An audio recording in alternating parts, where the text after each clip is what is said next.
How to fix audio issue on CapCut app. If you're facing audio issues in the CapCut app, don't worry. In today's video, I'm going to show you how to fix it in just 2 minutes. So let's get started. First, open app CapCut and go to your project. Tap on the audio or music layer. Now ensure the volume is turned on.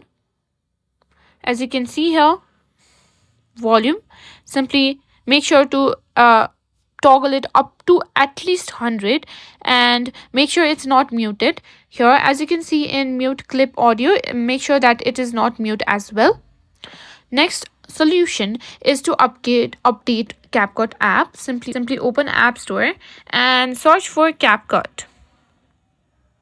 If there's an update available, simply update the CapCut app to the latest version. Now, if that also didn't work, what you can try to do is uninstall CapCut from your device and simply install it again.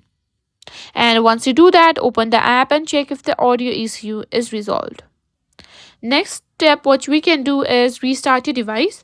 Restart your phone or tablet to refresh the system.